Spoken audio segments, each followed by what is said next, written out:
Greetings and salutations, everyone. I hope everyone is doing well today.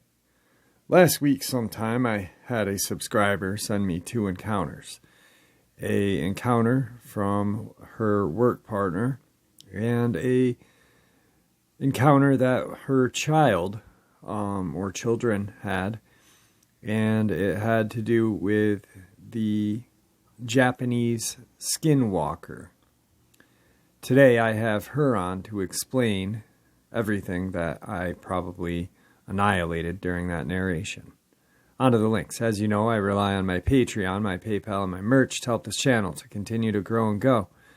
All of those links are in the description below. I also have a second channel for creepypasta, fanfiction, and scary voice acting. Stories that they don't fit on this channel. Now, if that's anything that you're into, follow that link and give those stories a listen. You may just like what you hear. Now, I've taken enough of your time. Let's get on with today's upload. Shall we? Alright guys, today I have Kimmy. Kimmy shared a traditional Japanese legend with us. I narrated it last week sometime. And she also sent me her partner's skinwalker encounter. Hopefully I will be interviewing him later today. But a lot of you guys really enjoyed the outside legends when kind of resembled a Native American legend of the spider people. So today I have Kimmy. Kimmy, how are you? I'm well, thank you. Thank you for coming on, and I really appreciate it. So pretty much I'm just going to give you the floor so you can share the legend, what I narrated, and then go on a little bit to the Inugami, which is a Japanese version of a shapeshifter, and then we can go from there. Okay, that sounds good. Well, one of the things I had mentioned is that in Japan there's more than one population. There's the Japanese that people are pretty familiar with and kind of think of when they think of a Japanese person. And then you have an indigenous population, which the outside world is not very familiar with because there aren't very many left. And we look different. We don't look as Asian, even though we are. But we don't look what people would think of us. We have more of a square jawline, and we have longer arms and legs. We're a little bit taller. We can grow facial hair, things like that. So there's a few differences physically. So if you saw us, because there is a small population in this country now, just due to persecution that they went through in Japan. Most of being indigenous in Japan was only legalized in, 1997. So, that's a culture that's almost dead. But there's some legends that went along with that, and one was that's related to them is the Tsuchigumo, which is, they considered it a spider monster, and it's also what they called the indigenous population.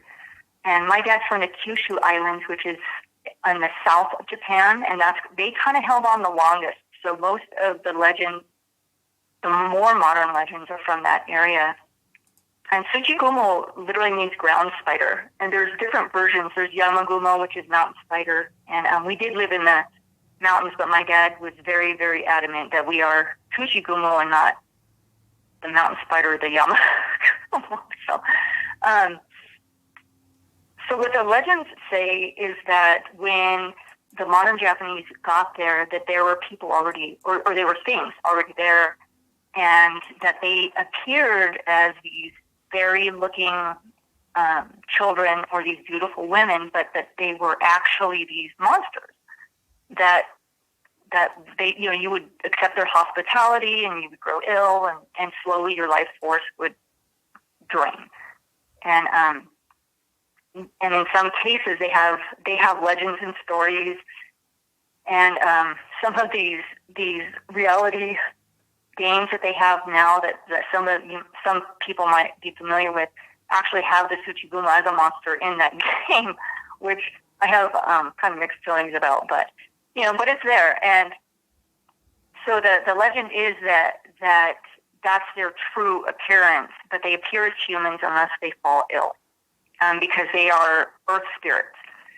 And so if they're over water for a prolonged period of time, that they will become ill, and the longer that they're at sea or over the water, the harder it is for them to hold their human form. So, so one of the legends is that the Tsuchigumo, well, there's different legends. Usually they're the bad guy, but in one of the legends, the life of the Tsuchigumo was spared, and in doing so, that Tsuchigumo vowed their life to that warrior until they had saved or bought back their life by saving the warrior 3 times. And that's kind of common throughout a lot of legends. But so they go out trying to find something that this warrior is searching for. And I think it was a flying skull in the story. But they go to this island, which was a monster island, I guess. And those were called yayoi. So there's another spider, but it's a different type of spider. It's larger and it's more powerful than the smaller Tsuchigumo. And the Tsuchigumo saves the warrior a few times. Along the way, though, a kitsune, which is a fox spirit, which is man and fox. So they can appear to you either way, as a man or a fox. And because they had never seen a Tsuchigumo, and they were from the same area, the Kyushu area, just the idea that a man had subjugated and a Tsuchigumo basically tamed it, I guess, the kitsune agrees and follows them and becomes a part of that little group. And it's not bound to it. It just does it because it just wants to watch this. It just wants to watch this Tsuchigumo in servitude. So they go to the island, and the Tsuchigumo saves the warrior a few times, and the kitsune doesn't have any loyalty to either of them, but is just there to watch and see what happens. And both the warrior and the kitsune, they both get captured and by this larger spider, and who doesn't have any sense of honor or loyalty at all. They're just kind of want to eat. They have their base nature, and so he has to win back the lives of these two.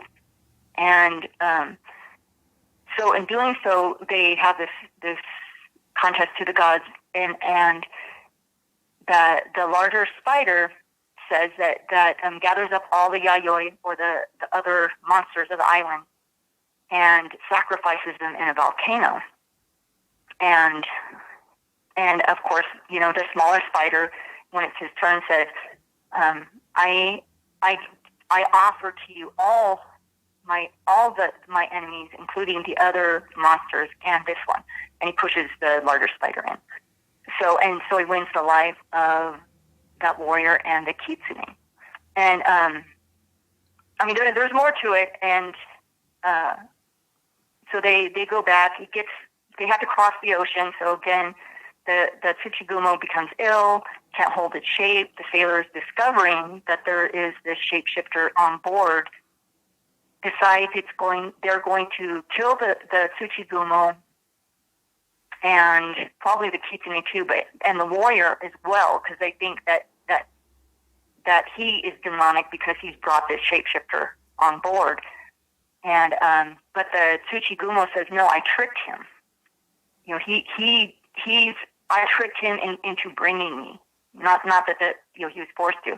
So he saves their lives again and allows himself to be beaten and thrown over into the ocean.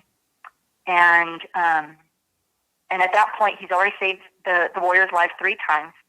But the kitsune sneaks away in a boat, because the kitsune is a fire spirit.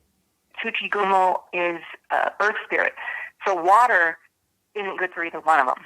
And so goes and rescues the Tsuchigumo. And because the Tsuchigumo has saved him so many times, ends up giving the Tsuchigumo the gift of fire. So that's where that legend goes. And also because of its loyalty and its wisdom, it's awarded by the gods as a symbol of wisdom and loyalty. So, and that's similar actually in a lot of populations, Africa, Asia, here in the United States. There's a lot of legends, and the symbols are pretty much the same. It's usually loyalty and wisdom, and kind of just watching over things. So, and we've discussed this before. So how this comes in is I never really, even though that was a derogatory term that was used on the indigenous population, I never really discussed it with my children, because we don't really have other, they're mixed and they don't really have other people to discuss it with, so it just never came up. But my son, when he was younger, started having what I thought were night terrors, and he would wake up and he would think there were werewolves in the yard, or that there were monsters trying to get in, and he would, but they weren't all the same thing. And I remember we were on the second floor in the loft, and we were watching TV, and he just started screaming. And I asked him, I was like, Hunter, what is going on? And he said, they're trying to get in the house. Do you see them? And I looked out the window. I didn't see anything. And he said it was looking in the window at me. It was watching me through the window. And, so we calmed him down, put him to bed. And this went on for a little while, where he would just wake up outside and they were looking in the window, and they wanted to get in the house. They were trying to get into the house. And like I said, I thought he was having night terrors. So I would just wake up and talk to him, read him stories. But we had ended up moving, the children and I, because I ended up getting a divorce. And he was older. He was about 9 years old. So it was a rough time, but this started happening again, where he would wake up screaming, and he would say, I can hear them. Do you look outside? I can hear them, and they're outside. And I would look, and by the time I ever got there, I never saw it personally. But I asked him, what are you seeing? And when he described it, it reminded me of that legend, because what he said is that he would hear something, and he'd look out the window, and he said he could see something moving, and it was a large black shape, but it was huge. And we had this 6-foot tall cinder block wall that surrounded the yard, and he said that he could see it pulling itself up and then crawling on the wall like a spider would. And I told him, well, spiders aren't that large, and he says, well, it's not a spider. He says it's the arms and the legs, and I don't think there were as many. I don't think there were 8 arms and legs, but he said they look like a spider. He says, but the body is a human. It had like a human torso and head. And he was terrified. And I thought, originally I had thought of what Slender Man and, these other things that you hear of here. But when he mentioned the arms and legs looking like a spider, it reminded me of the Japanese legends, because that's exactly what they look like. The arms and legs are long, it's black, it looks like a giant spider, but it has a human torso and face. Which would be terrifying, and that's when I decided I should probably tell him, if nothing else, so he could sleep. So, and again, I didn't see it. I don't know that that's what it was, But I told him, I said, your ancestors were said to be spider people, and that was the form that they took. They appeared human, but they would take the form of a spider when they needed to, or when they were ill or in danger. I said, so, and one of the things with the Indigenous Japanese is that they didn't believe that when you died, you weren't gone. You still could travel back and forth. So you would still come back and look in on your family. If your family was in distress or needed you, you would come and look, and watch over them. So I told him about that and told him, if this is an ancestor, I said, the way you're describing it, I don't know anything else that fits that description. So I said, if that's what you're seeing, I said, that would be something ancestral. And I said, and they would have no reason to harm you. And so we ended up having this whole discussion of, well, what if they don't recognize me? What if they don't know who I am? Just the way a child would.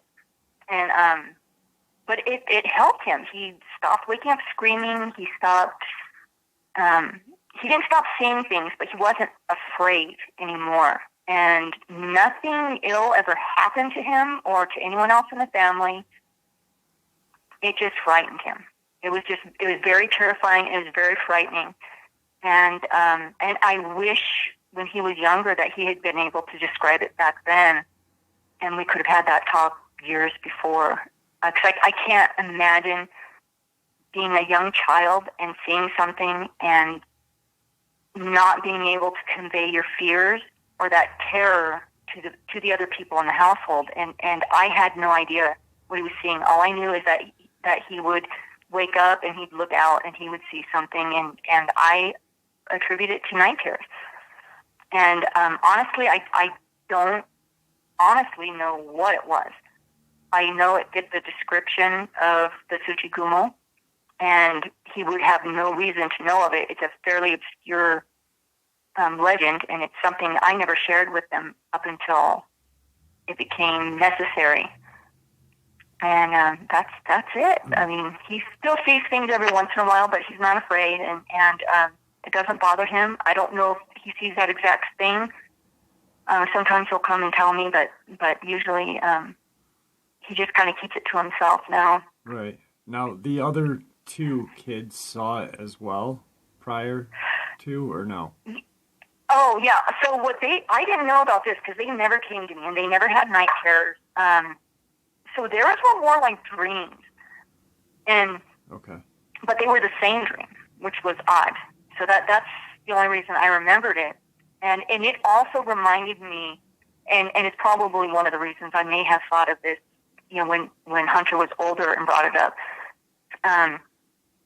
My other son and my daughter had mentioned that they were talking. They're like, I had this dream and it was really scary, and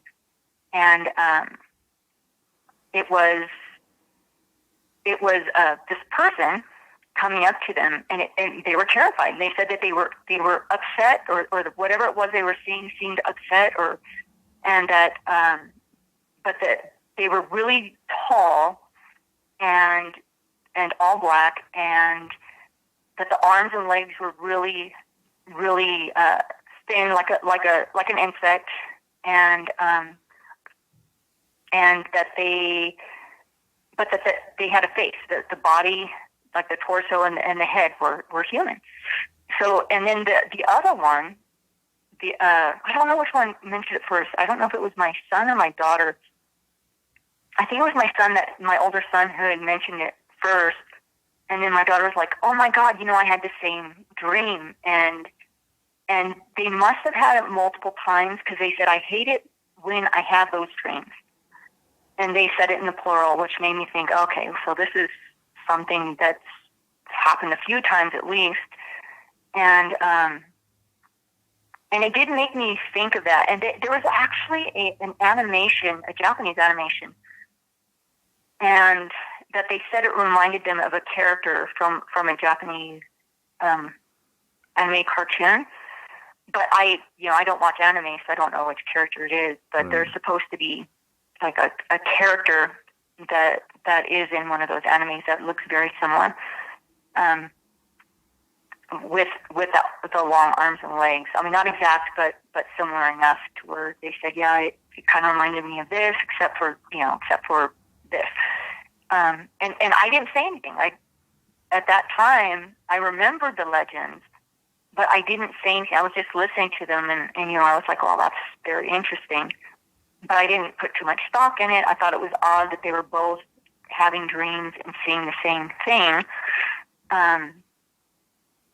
And I mean, that was odd, and it wasn't till Hunter had that experience years later that I kind of remembered that what the older kids had said, and and now that he was able to describe it, and he was describing something similar, and he hadn't been there. He hadn't been there for that conversation, so he hadn't heard that dream.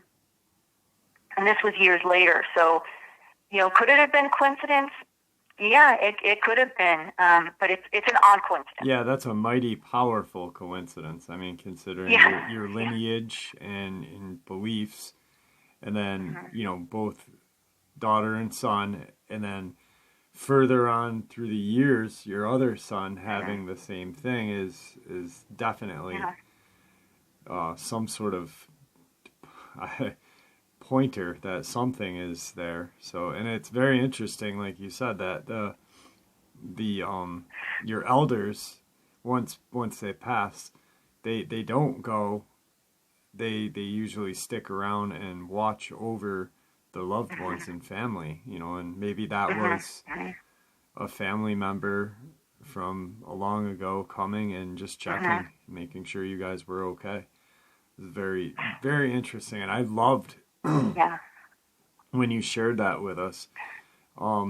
Me and you, or you and I, were just talking prior to the interview as well, and we're talking about different Indigenous, Native American, Japanese, and you brought up the oh my God. Is it the Inugami? Yeah, your version of the Shapeshifter. And it's more or less a dog person, or it is. Can you share a little bit about that with us, please? Yeah, so Japan has something similar to what they have here in the States. It follows along the indigenous lines, and it's not all of them. It's certain families. As a matter of fact, in Japan, it used to be, and some families may still do it, but that if you were to marry, and if you came from a fairly affluent family, you actually did a genealogical search on the other prospective spouse.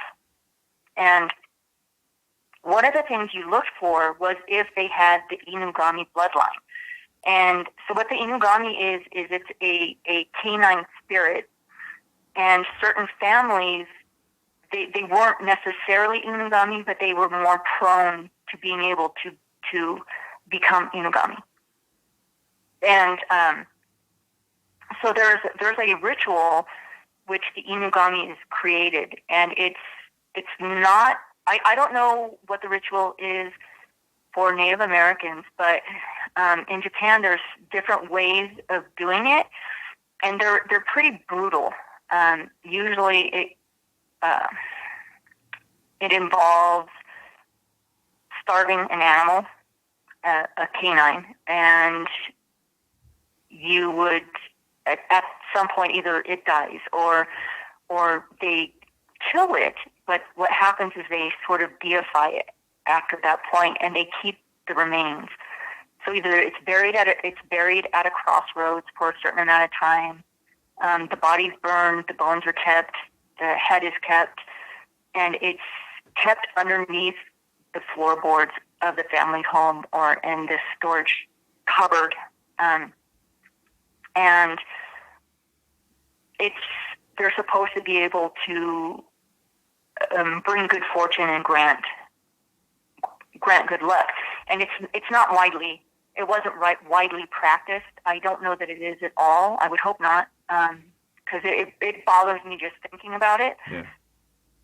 Like I said, I'm not familiar with the Native American rituals at all when it comes to that. But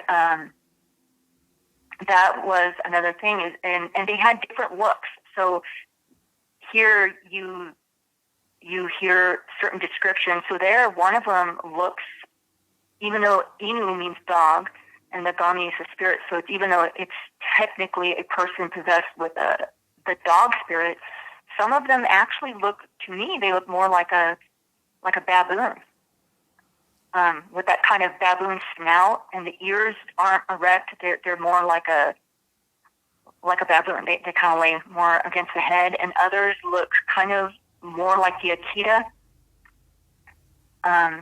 with the erect ears. Uh-huh. And so they can have different looks, but that makes sense if they're creating them, that they would look different. An interesting thing, though, is that the legends seem pretty consistent, is that they all have a mouse-sized spot on them, like colored patch on them. And never having seen one, right. I'm not really familiar, with a better description than that.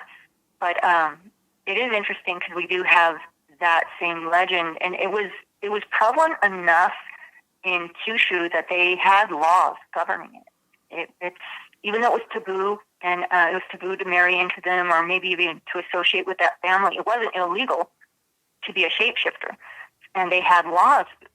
So if your animal spirit, because you could bring food and pass it to someone else, because sometimes there were legends that they would become unruly and they could turn on the family if the family was unusually cruel or angered that spirit in some way, that they would turn on the family. And so sometimes there are stories that the families might try to pass it on to a neighbor or a different family. And they would do that through, giving them food, possibly with, this is pretty graphic, so I won't go into the detail exactly how they do that. But so if for some reason an Inugami family were to pass on that spirit to you, you could sue them. And this is in like your cultural laws, like this is laws, right? Oh, this is actual, yeah. Wow. This was in the 12th century, something of that nature, I think around then. Yeah, they actually made on the books laws to govern that. So if an Inugami family was sued for their Inugami causing misfortune to another family, or if they were reckless enough to pass that to another family, then they could be sued, and part of the punishment would be that family could not live in the city anymore, or in that town. They would have to live on the outskirts of town for one generation. Yeah, so it is interesting that they actually, it's legend, but it was a prevalent enough legend, and apparently there are enough stories and interactions with that legend that they felt the need to create laws to govern it. So that's just a little bit of interesting history people don't generally talk about in Japan. That's crazy.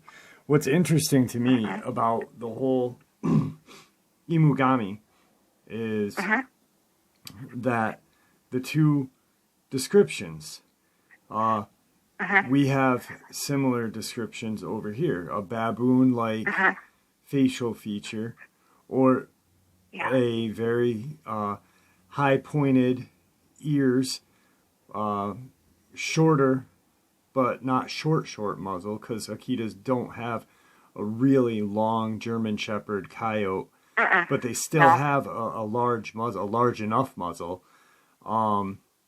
Those two features, a lot of people in encounters in the States have claimed to see creatures similar to that, which is very interesting to me, and that's when we were talking, another reason why I was like, wow, I really want her to, kind of share that with us, because it's just so interesting to me that, oceans away, cultures, huge culture differences, that there are still similarities in, the legends like that. Really cool. I think that's great. And, just I'm baffled, and especially with both parts, the coincidence of your kids seeing that, and then the coincidences of the spirits or Native American and Japanese cultural lore having a very similar description of creatures, the spider person or the shapeshifter canine-like. This is crazy to me. It's very crazy. So, well, that's one of the reasons I like listening to your show so much, is because I have found those similarities. And even though I've never seen a dogman here and I've never seen a shapeshifter here, I live in the Southwest, and and as you know, one of my partners, well, actually several of my partners are Native American, and we work at night, so we talk a lot and we share our different lores, and there's enough of a similarity that it piques my interest as well. And I've had people tell me here of things that they've caught on security cameras and they can't explain. There's a gentleman who has a cooking show here, and he was saying that people in an area just south of where I am, and these were people unrelated, but that they were telling him that they were seeing on their ring or their security cameras, they were seeing this thing that looked like a white dog, or that's what they thought it was. But that it looked like there might be something wrong with it, like it wasn't walking. There was something odd about the way it was walking. And then this dog, what they thought was a dog, would stand up and would stand there. And as far as I know, none of the things he ever got, it didn't display aggression, but they were looking at it on the camera. Right. And I work in that area. I don't live there. But I'll tell you what, when I'm doing patrols, or I think of that, and I think, I really don't want to see this thing.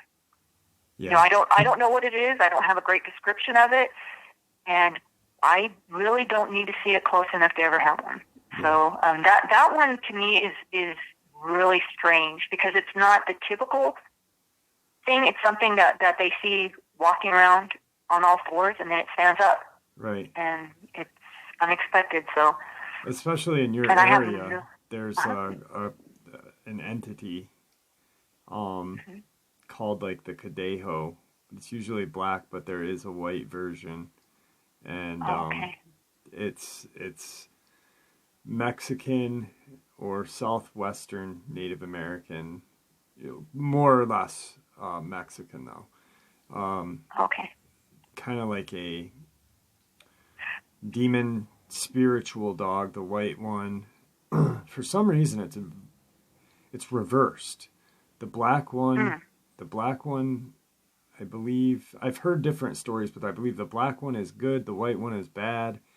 The white one, like I said, there's different variations, and until you've heard it right from a person who truly has, like you, where you truly have that culture, it's just rumor that I've heard and I've looked at. But, sometimes which kind of baffled me. Like, you'd always think the white one would be the good one and the black one would be the bad one, but they got that one wrong on that one, I guess. So. Well, that's not completely unheard of, because in Japan, black cats are considered unlucky here, but no one has a problem with white cats. But in Japan, it is a reverse. Oh, okay. It's the white cats are unlucky and black cats are not, and so it is. I mean, there is a cultural thing to that as far as what color animal is lucky or unlucky. But so that is interesting. I didn't know about that, about a white Cadejo. I had heard of the Cadejo, but never a white version. So that's actually new to me. Yeah, I actually just remembered when you were talking about that, and you had said the white dog, and it was standing up, and it was just kind of strange that I remembered it right then and there. Well, that's why I listen to the show, is because there's a lot of things that people see. I mean, here in the Southwest, there's a lot of things that people see. And, of course, at night, we have plenty of time to talk about it. And we all work at kind of isolated federal sites. So a lot of us contractors will talk about stuff that we've seen and compare cultural notes. But it's not something generally that we share. I felt odd when I first sent you that email, and I have to commend you because you have made me feel very comfortable. And I kind of felt, honestly, I almost felt like I was betraying my culture by even talking about it. But thing that's really prevalent here, and there are similar, like we had talked about earlier, there are similar legends with the Native Americans as with Japan, and they were not evil in the indigenous Japanese lore. Right. These spirits, they weren't evil. They were very loyal, and they would look after things, and they were considered wise. And in most cultures, they are. It's somehow they have evolved into something else in lore, in the more modern lore. But, that's when like we were talking. I think, and I did look it up, and I'm probably going to get a couple of comments. The white Kadeho is good. The black Kadeho is bad, but there is a white Kadeho. Oh, okay. So. Oh, okay. See, I had never heard that before. Yeah, but like you said,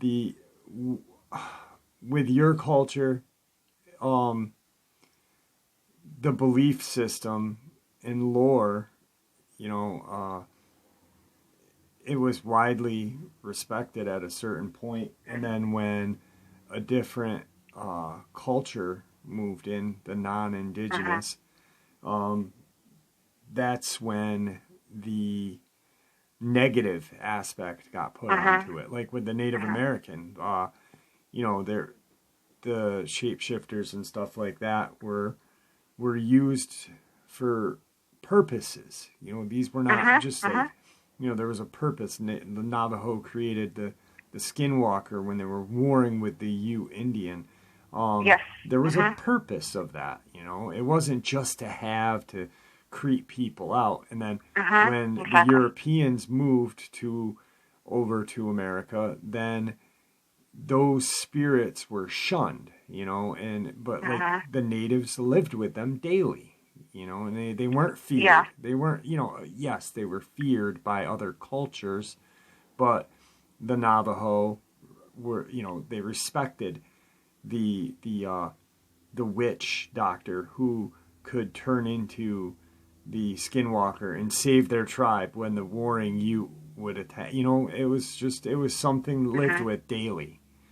And that's a discussion we've had too, is because, of course I have a different perspective, a different view of the Tsuchigumo than is widely portrayed, because in my opinion, even if it were real, if you invade my land and endanger my family, I probably have a right to eat you. Yeah. To defend my tribe and my family. And the same thing, because we've had that discussion too about the shapeshifters in native lore. They weren't originally intended to be evil. That's something that's developed. And so if another culture comes in, well, that is the danger, right? And so if that culture sees it, they're going to see it as evil. Right. And that's why, yeah, an interesting fact is like with Skinwalker Ranch, it's that area is called Skinwalker Ranch because that's where a lot of the warring issues between the Ute and the Navajo were, in that area. Oh, okay. And then white culture decided to say, hey, let's call it Skinwalker Ranch because that sounds really scary, so. But it's interesting. It's very interesting how cultural lore still plays out in modern day. Like you know, we're coming up on some time here. But, you know, like you said, it was up until 1997 when in Japan, what was it? Oh, yeah, it was, you couldn't practice, because we have tribal pact healing and we have ceremonies in a different language, and the culture is different, but there was of course, it was just like the United States. There was a push for them to assimilate. There was an assimilation push, so all that was, and it was in 1997 that they took those laws off the books. Yeah, modern day. It's insanity. Within our lifetime. Yeah, 1997. I mean, we had internet then, you know, and you'd think that things would be, you know, Japan was producing some of the coolest sports cars back then, and but it's just it's very insane how some things play out throughout history. So. It is, and the thing is, it kind of works because with the assimilation in the United States with the Native American, it did the same thing that the Japanese assimilation did with the Indigenous Japanese. Is the cultural beliefs and the legends were changed to fit the narrative of course, the conquering culture, and you know, since the modern Japanese are primarily the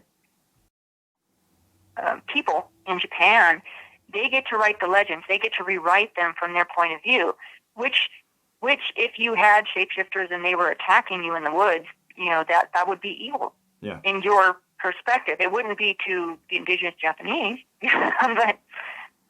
but if you were a conquering race and you were being poisoned, you would think of it as evil. Yeah, exactly. You would, and so your legends would reflect that. Yep, exactly. You'd rewrite the history to make it like, hey, this is evil. That's great. I mean, I really appreciate you coming on and sharing this with us. I know I read in the comment section that a lot of people really enjoyed learning different cultural things, especially regarding shapeshifters and stuff like that on the channel. So I appreciate you reaching out to me, and I'm glad that, you know, you were able to share this with us, because not only do I respect different cultures and their lore, but I take it serious, because I don't think that any lore should be, you know, just kind of changed and switched up and made to be a creepypasta or a great Reddit post or something like that. So, but so it was great having you on. And thank you. Is there anything you'd like to say to everybody before we end the interview? Well, you know what I would say actually to you is that I really appreciate what you're doing, and your show has actually been the forerunner to many of our cultural exchanges about our legends and our lore. Because, like I said, I'm in the Southwest. I do work with have Native American partners when I'm on watch, and we do discuss these things, and we discuss what the lore is now, what it originally was, because that was one of the conversations we had as well. Is that the shapeshifters in my culture, and I said, and I believe in the Native American culture, they were not originally created to be evil. It's something, that belief has evolved over time. So I really do appreciate what you do, and I like hearing everything you do, and that you give the opportunity for us to do these exchanges, because honestly, we don't know enough about what's going on. And I think it benefits everybody to get the different perspectives, and the more information we have, honestly, the better. Yeah, I agree. Because not everything is to be feared, Right. There's a healthy respect is good, though. Yes, 100% agreed on that one. So, well, thank you for coming on. I really appreciate it. No, I appreciate your time. Thank you so much. Wow, guys, I hope you guys enjoyed today's upload as much as I did. I love learning about different cultures and legends, lore. really had nothing to do with Dogman, but had everything to do with shapeshifters, and I myself find that super fascinating, and I hope you guys do as well. Today, a little later on, I hopefully will be interviewing her partner who had a encounter with something in the southwestern part of the states, and so I might have 2 uploads for today. I hope you guys dig that. All right, guys, have a great day.